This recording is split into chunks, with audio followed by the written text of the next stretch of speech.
오늘 드디어 로마서 8장에 들어왔습니다. 로마서 8장은 매우 중요한 장입니다. 성경 전체를 반지로 비유할 때 로마서를 반지에 박힌 보석으로 비유를 하고요. 그 중에서 8장은 그 보석에서 가장 빛나는 부분으로 묘사를 합니다. 로마서 8장을 제대로 이해하면 로마서 전체를 이해하는 것이고 더 나아가서 성경 전체를 이해하는 것이 됩니다. 그래서 로마서 8장은 성도에게 매우 중요한 장이라 할 수 있습니다. 이 로마서 8장은 로마서 5장부터 시작되는 구원의 확신, 구원의 영원성에 대한 끝부분이죠. 마지막 장이니까. 그래서 5, 6, 7, 8 요 네 장이 대꾸 구조를 이루고 있어요. 그래서 5장과 8장이 주제가 같습니다. 구원의 분명한 확신에 대해서 5장, 8장 이야기를 하고 있는데 근거가 뭐냐? 5장에서는 예수 그리스도와 성도의 연합, 예수님과 성도가 하나로 연합되기 때문에 구원의 확신이 영원하다 이렇게 말씀하는 거고, 오늘부터 다루어지는 이 로마서 8장은 성령님이 우리 안에 들어오셔서 내주하시기 때문에 구원의 확신이 영원하다 이렇게 말씀을 하고 있는 거예요. 그럼 가운데 6장, 7장은 뭐냐? 구원의 확신을 방해하는 요 두 가지 요소가 있는데, 첫 번째가 6장에서 다룬 뭐였어요? 죄 문제였고, 그 다음에 두 번째는 7장에서 다룬 율법 문제였습니다. 그러니까 성도가 죄 문제, 율법 문제만 잘 이해를 하고 그리스도와 연합과 성령의 내주하심으로 이 두 가지가 완벽하게 해결됐다라는 것을 믿으면 우리는 영원한 구원의 확신을 갖고 믿음 생활을 할 수 있다라는 겁니다. 그러면서 이 로마서 8장이 너무 중요하다는 것을 이제 이 사도 바울께서 펼쳐나가기 시작하는데, 1절 우리 같이 읽어볼까요? 시작. 그러므로 이제 그리스도 예수 안에 있는 자에게는 결코 정죄함이 없나니. 접속사 그러므로가 여기 나옵니다. 그러므로는 앞과 뒤를 연결해 주는 역할을 하죠. 주로 앞에 어떤 원인이 있었는데 그 결과 이렇게 펼쳐진다, 이런 의미를 연결하는 접속사가 그러므로인데, 이 그러므로가 받는 범위가 어디서부터일까? 크게는 로마서 1장부터 7장 전체를 다 받는다고 봐도 과언이 아닙니다. 그러나 범위를 좁히면 5장부터 7장까지를 받는다고 할 수 있어요. 5장부터 7장까지를 받아서 우리의 구원이 그러므로 이렇게 분명하고 확신하다 이렇게 설명을 하고 있는 것입니다. 그러면서 정말 세상에서 가장 중요한 그 의미, 그 단어가 오늘 본문에 나오는데, 오늘 설교 제목입니다. 누구 안에서요? 그리스도 예수 안에서. 여러분, 우리는 그리스도 예수 안에서라는 이 말이 얼마나 중요한지를 평생 배워나가는 거예요. 성경에는 이 말이 50번도 넘게 나와요. 그러니까 여러분들이 앞으로 성경을 읽으실 때, 어제는 우리 성경 읽을 때 어떤 생각을 갖고 읽으면 은혜가 넘친다고 그랬어요? 임마누엘. 다 임마누엘 얘기예요. 임마누엘 얘기. 자, 오늘도 각도를 다르게 얘기했을 뿐이지 그리스도 예수 안에라는 말도 같은 의미입니다. 그러니까 우리가 그리스도 예수 안에 있다라는 말은 반대는 뭡니까? 반대. 그리스도 예수 밖에 있다는 말인데, 우리가 지금까지 쭉 배워왔죠? 두 족보 중에 모든 인류는 한 족보 안에 들어간다. 하나는 아담 족보, 하나는 예수님 족보. 그러니까 그리스도 예수 안에 있다라는 반대말은 그리스도 예수 밖에도 되지만 누구 안에 있다는 말이에요? 아담 안에 있다는 말입니다. 이 두 차이가 하늘과 땅 차이예요. 영혼을 결정하고 구원을 결정하고 천국을 결정하고 지옥을 결정하는 말이 그리스도 예수 안에 있다는 말과 아담 안에 있다는 말이에요. 그러니까 오늘 우리가 예수 그리스도를 믿고 하나님의 자녀가 되었다면 다 그리스도 예수 안에 있게 되는 거죠. 여러분, 창세기 7장에 보면 6장부터 시작되는 노아의 홍수 사건이 나오죠. 거기 아주 중요한 예시가 나와요. 우리 창세기 7장 6절로 16절을 같이 한번 읽어보겠습니다. 천천히 밑줄 친 부분을 잘 이 머릿속에 기억하시면서 시작. 홍수가 땅에 있을 때 노아가 600세라.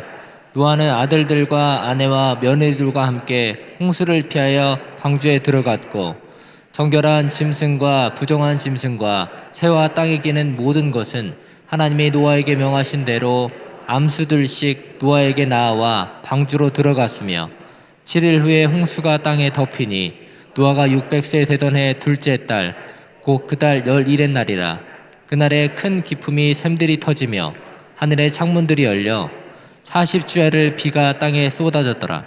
곧 그날에 노아와 그의 아들 셈, 함, 야벳과 노의 아내와 세 며느리가 다 방주로 들어갔고, 그들과 모든 들짐승이 그 종류대로, 모든 가축이 그 종류대로, 땅에 기는 모든 것이 그 종류대로, 모든 새가 그 종류대로, 무릇 생명의 기운이 있는 육체가 둘씩 노아에게 나와 방주로 들어갔으니 들어간 것들은 모든 것의 암수라.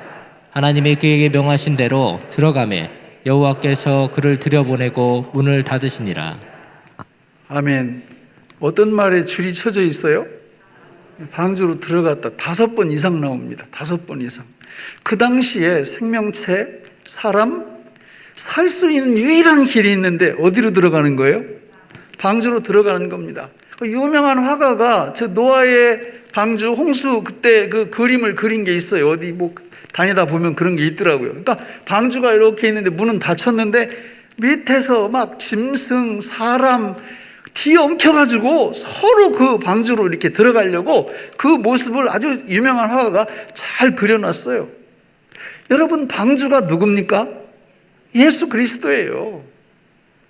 방주 되시는 예수 그리스도 안에 들어가느냐, 들어가지 못하느냐. 그리스도 예수 안에 있느냐, 밖에 있느냐. 이것이 마치 창세기 6장, 7장, 8장, 9장, 10장에 나오는 노아의 홍수 시대에 생명을 결정하는, 사느냐 죽느냐를 결정했듯이 방주 안에 들어가느냐 못 들어가느냐가 오늘 우리들도 마찬가지입니다. 예수 그리스도 안에 들어가 있느냐 들어가 있지 않느냐가 우리의 지금부터 영원까지 모든 축복과 저주를 결정하는 줄로 믿습니다. 저는 우리 교회에 나오는 모든 분들이 우리 영혼의 방주가 되시는, 구원의 방주가 되시는 예수 그리스도 안에 들어가시기를 주님의 이름으로 축원합니다. 출애굽기에도 나와요. 그 출애굽기에도 10번째 재앙이 애굽의 전역에 떨어질 때 10가지 재앙이 떨어질 때 10번째 재앙이 뭐냐면 하나님이 명령하신 게 양 잡아서 피를 문 인방과 설주에 바르고 그 다음에 절대 그 집에서 나오지 말라고 말씀합니다. 나오면 심판받는 거예요. 이스라엘 백성들이 절대 그 집에서 나오지를 않고 있었죠. 역시 마찬가지죠. 어린 양 되시는 예수 그리스도의 피의 보호를 받는 그것을 우리 출애굽기 12장에 보면 잘 나와 있습니다. 오늘 우리는 하나님 앞에 이 로마서 8장 1절 2절을 공부하면서 내가 어디 있는지를 점검하는 시간이 꼭 되셔야 됩니다. 내가 그리스도 밖에 있는지 그리스도 안에 있는지. 여러분 어디 계십니까? 안에 계십니까? 혹은 밖에 계십니까? 예, 우리는 아멘 할 수 있어요. 그러나 뒤에 가보면 우리 주님께서 뭐라고 말씀하십니까? 그 나무를 뭘로 알 수 있다고요? 열매로 알 수 있다고 말씀합니다. 여러분, 말로는 얼마든지 할 수 있어요. 내가 그리스도 예수 안에 있다고. 근데 열매가 다른 열매가 나타난다면 이건 문제가 심각합니다. 만약에 그런 분이 계시다면 오늘 회개하시고 예수 그리스도를 주님으로 영접하시는 시간이 되시기를 간절히 바랍니다. 여러분, 우리가 예수 그리스도를 믿고 고린도후서 5장 17절에 보면 그런즉 누구든지 그리스도 안에 있으면 무슨 피조물이 돼요? 새로운 피조물이 돼요. 그걸 누가 할 수 있을까요? 내가 합니다. 내가. 다른 사람들은 잘 몰라요. 내가 그리스도 안에 있으면 새로운 피조물이 되었다라는 사실을 내 자신이 알아요. 내가 옛날하고 다른데 진짜 새로운 피조물이 됐네. 이거를 내가 알아요. 열매를 내가 본단 말이에요. 내가 느껴요. 그 열매를. 이따가 소개를 해드릴 거예요. 그 열매가 어떤 열매인지. 새로운 피조물이 되면 하나님을 아버지라고 부르고 예수님을 주님이라고 부르고 이 땅 위에서 살아갈 때 내 마음대로 안 살아요. 항상 주인님 사인을 받고 주인님의 뜻대로 살려고 애를 쓰고 이런 새로운 피조물 된 그런 우리의 열매가 우리 삶 속에서 나타나게 되어 있다라는 거죠. 그런 걸 통해서 내가 하나님의 백성이구나, 그리스도 예수 안에 있구나, 이런 것들을 깨달을 수가 있게 되는 겁니다. 여러분, 우리가 예수를 믿어서 그리스도 예수 안으로 들어가면 놀라운 기적이 일어난다고 그랬어요. 그 기적이 뭐였습니까? 어제도 말씀드렸지만 이제는 그분이 어디 와서 사신다고요? 우리 안으로 들어오세요. 놀라운 연합이 펼쳐지기 시작하는 거죠. 이거는 하나님 아버지의 꿈이었고 하나님 아버지의 비전이었어요. 우리 하나님의 꿈은 창조부터 새 창조, 시작부터 완성까지 바로 그분과 우리의 연합됨, 하나됨, 이걸 늘 추구하려고 애를 쓰셨죠. 창세기 1장, 2장에 보면 아담이 잠들었을 때 하나님이 갈비뼈를 빼내가지고 하와를 만들어서 아담한테 쭉 갖다 줍니다. 그랬더니 아담이 뭐라고 고백해요? 이는 내 뼈 중에 뼈요, 살 중에 살이로다. 이렇게 고백을 합니다. 우리 남편 여러분, 날마다 이거 한 번 이상씩은 해야 되는데 하십니까? 침묵. 이게 안 하신다는 거잖아요. 그러면요, 진짜 중요한 걸 놓쳐요. 이걸 하셔야 돼요. 남편 되는 분들은 아내를 이렇게 볼 때마다 아침에 눈 뜨걸랑 그렇게 하세요. 당신은 내 뼈 중에 뼈요, 살 중에 살이로다. 이렇게 얘기해 보세요. 그러면 그 말을 듣는 아내가 열받을까요? 기분이 좋아질까요? 아니, 해보세요. 어떤 일이 벌어지는지. 이걸 해야 될 이유가 있습니다. 이유가. 사실요, 우리 예수님은 내가 예수님을 믿는 순간 우리 모두의 누가 되세요? 남편이 되세요. 남편이. 사실은 예수님은 우리한테 날마다 그 고백을 하고 계세요. 우리를 보실 때마다 너는 내 뼈 중에 뼈요, 살 중에 살이로다. 이 고백을 우리 주님은 하루에도 골백 번도 더 하세요. 믿습니까, 여러분? 그럼 그 음성을 들을 수 있어야 돼요. 주님이 나한테 야, 너는 내 뼈 중에 뼈요, 살 중에 살이로다. 어이구, 목사님 전혀 안 들리는데요. 그런 음성이. 그런 분들은 일단 아내한테 보시라고요. 아내한테 그 말을 해보세요. 무슨 반응이 나오는지.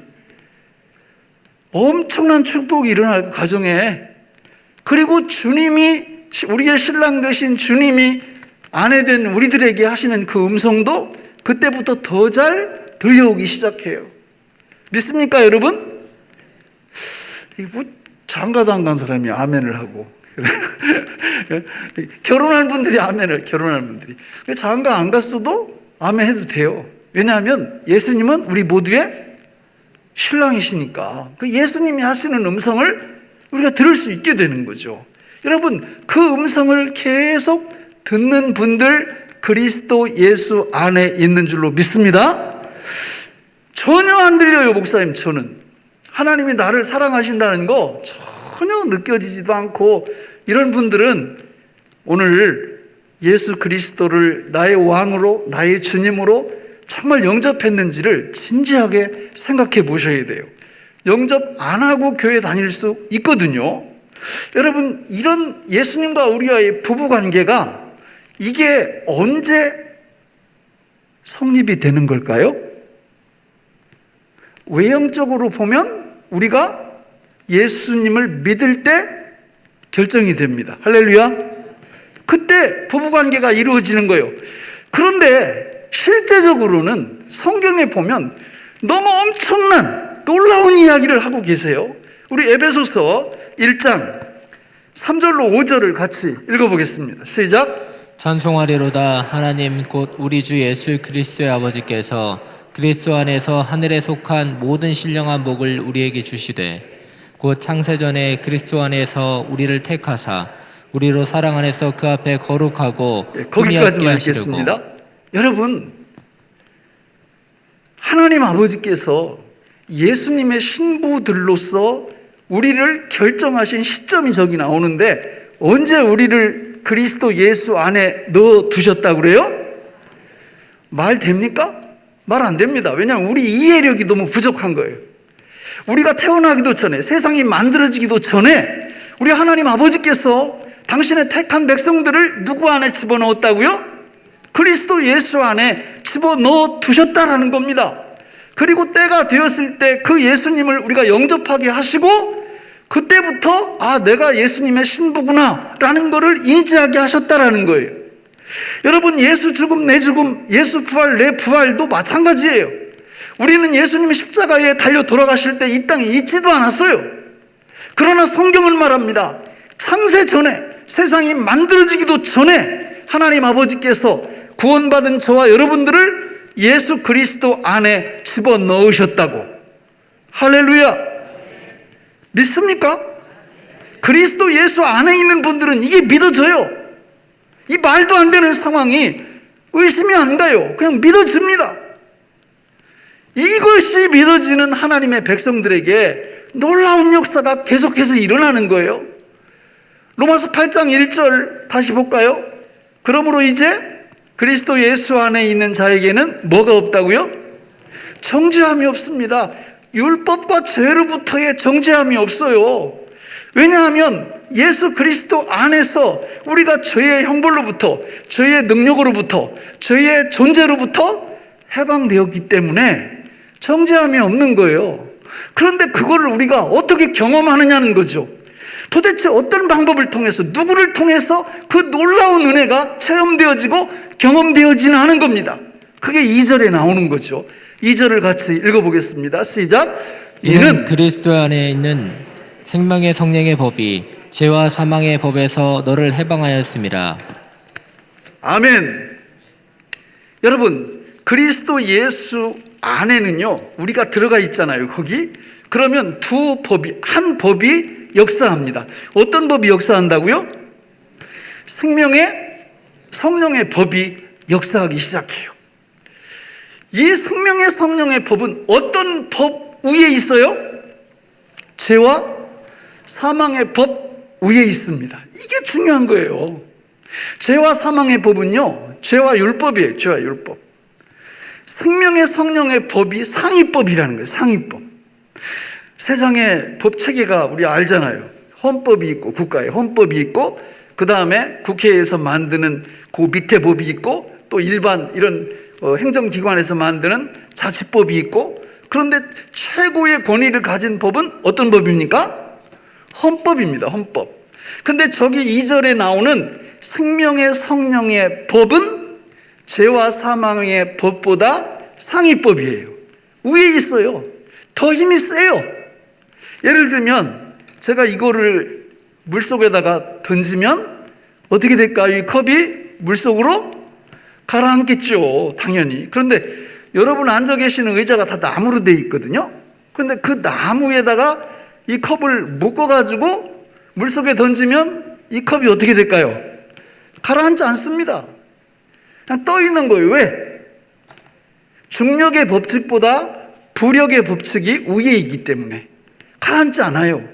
마찬가지로 우리 하나님의 백성들 예수 그리스도 안에 우리가 있다면 우리 안에서는 죄와 사망의 법이 역사를 못하고 생명의 성령의 법이 역사한다 그 말입니다. 우리는 이 세 단어를 잘 아셔야 돼요. 생명의 성령의 법, 이걸 아셔야 돼요. 이 세 단어 중에서 가장 중요한 단어가 어떤 단어일까요?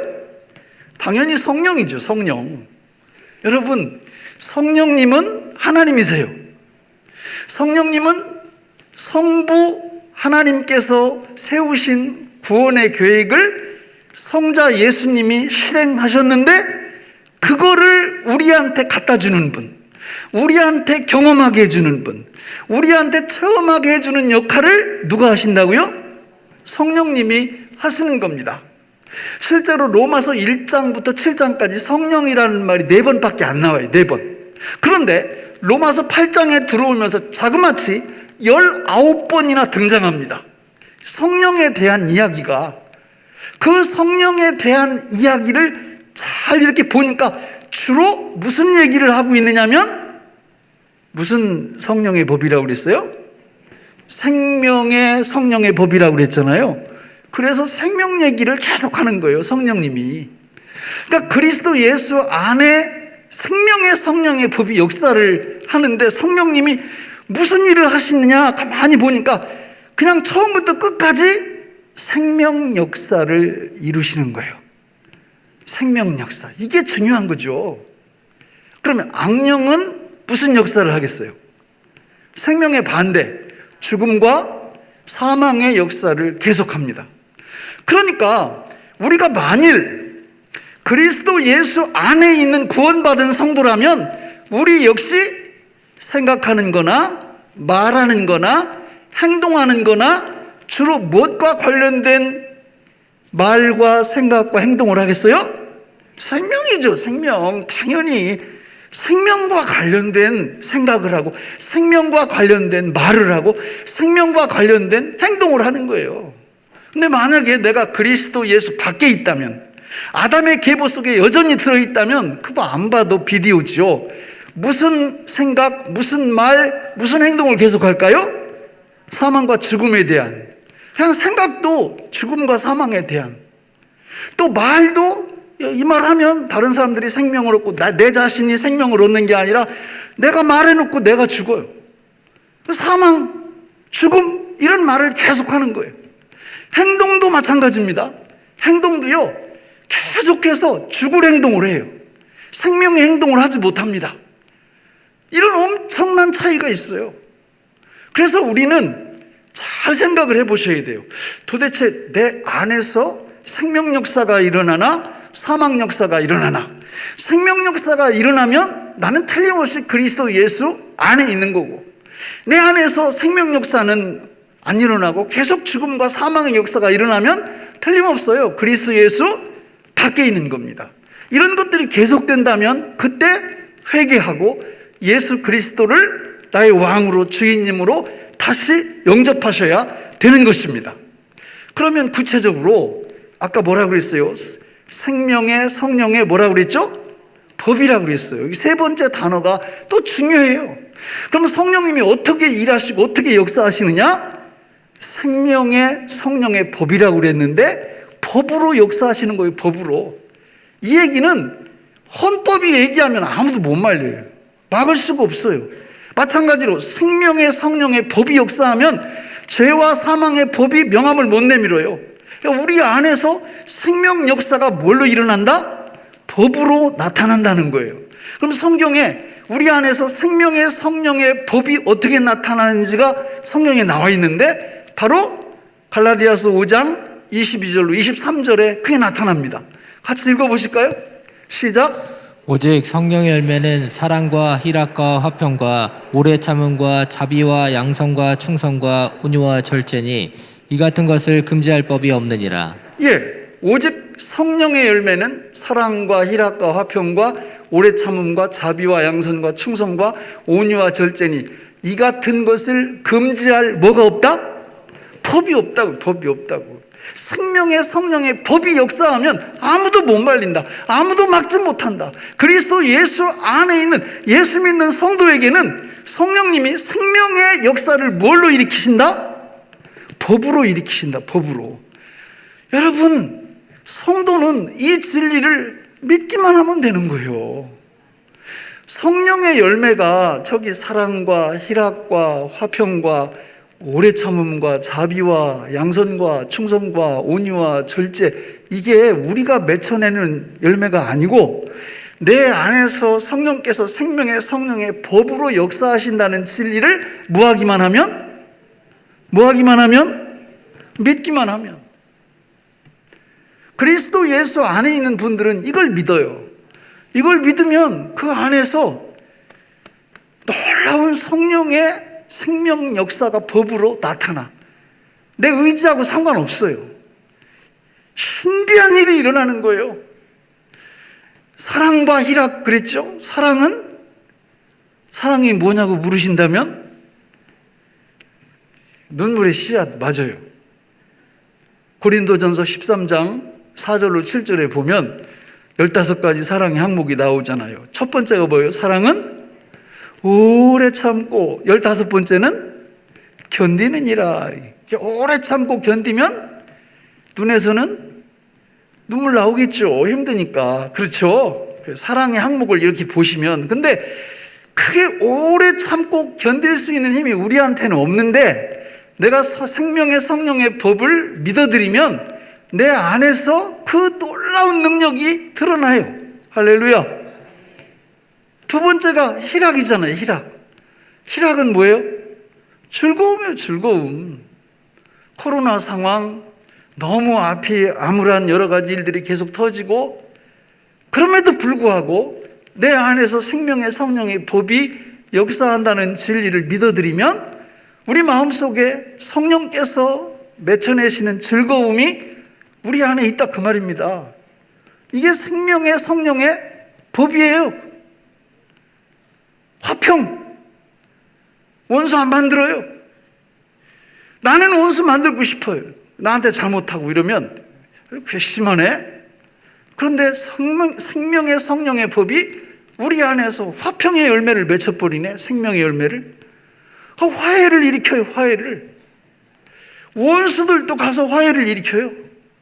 이 놀라운 은혜가 그리스도 예수 안에 있는 사람에게만 일어나는 거예요. 생명의 성령의 법을 그냥 믿어드리기만 하면 이런 역사가 우리 안에서 일어나요. 아주 신비한 역사죠. 오래 참음과 자비와 양선과 선한 말, 선한 생각, 선한 행동을 계속 하게 되어 있어요. 참으로 신비하죠. 나는 할 수 없어, 그런 걸. 그런데 내 안에 생명의 성령의 법이 역사를 해버리면 놀라운 이 은혜가 임하는 겁니다. 할렐루야. 여러분, 그러나 그리스도 예수 밖에 있다면, 아담 안에 있다면 어떤 일이 벌어지냐? 갈라디아서 5장 19절로 21절에 15가지가 나와요.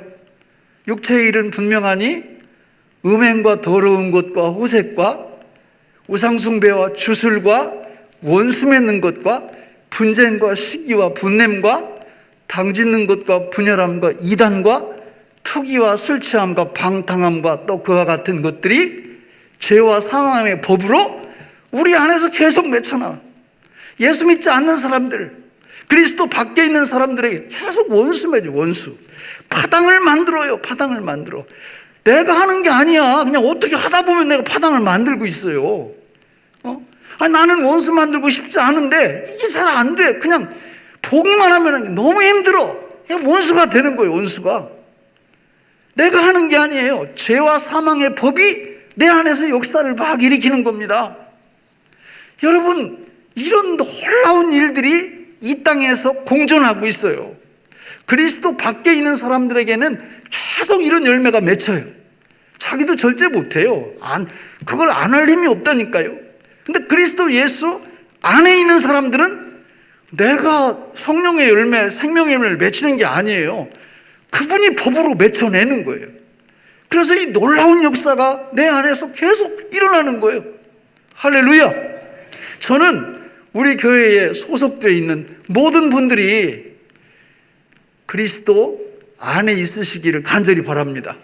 예수님을 믿으시기 바랍니다. 예수님을 주인으로 믿으시기 바랍니다. 그렇게 되면요, 그냥 내가 성령의 열매 내가 안 맺히려고 해도 그 믿음이 있기 때문에 내 안에서 생명의 성령의 법이 계속 역사를 해요. 그래가지고 성령의 열매가 나도 모르는 사이에 계속 이게 가득 차 있는 걸 뭐라고 부르는 거예요? 성령 충만이라고 부르는, 성령 충만. 이 성령 충만이 안 되면 반대로 악령 충만이 돼가지고 육체의 열매가 나를 통해서 계속 나오는 거죠. 말씀을 맺겠습니다. 여러분, 우리 주님이 마태복음 7장 또 12장에서 이렇게 말씀하셨는데 우리 세 구절 같이 한번 읽어보겠습니다. 시작. 그들의 열매로 그들을 알지니 가시나무의 포도를 또는 엉겅퀴에서 무화과를 따겠느냐. 이러므로 그들의 열매로 그들을 알리라. 나무도 좋고 열매도 좋다 하든지 나무도 좋지 않고 열매도 좋지 않다 하든지 하라. 그 열매로 나무를 아느니라. 핵심은 뭡니까? 그 나무는 뭘로 안다? 열매로 안다. 그러니까 오늘 우리가 로마서 8장 1절 2절에서 나오는 것처럼 만약에 우리가 그리스도 예수 안에 있다면 뭐가 맺힌다? 생명의 성령의 열매. 그것도 법으로. 내 의지하고 상관없어요. 내가 노력한다고 되는 게 아니에요.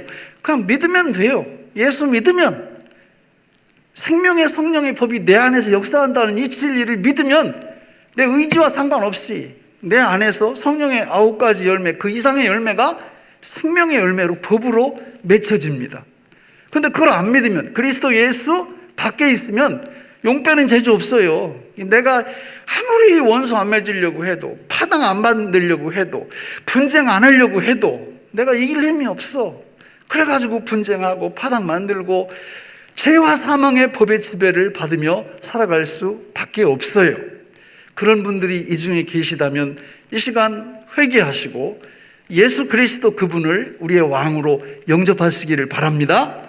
뿐만 아니라 그리스도 예수 안에 잘 계신 분들, 늘 그분을 믿고 생명의 성령의 법을 믿으면서 성령의 충만한 가운데 거하시던 분들은 그 신앙의 밸런스를, 그 방향을 계속해서 밀고 나가시면 우리 하나님께서 베푸시는 성령 충만의 풍성한 생명으로 언제나 함께 해주실 줄로 믿습니다. 기도하겠습니다. 하나님 아버지, 오늘 우리에게 주신 이 말씀이 생명의 양식이 되게 하여 주옵소서. 예수님의 이름으로 간절히 기도하옵나이다. 아멘.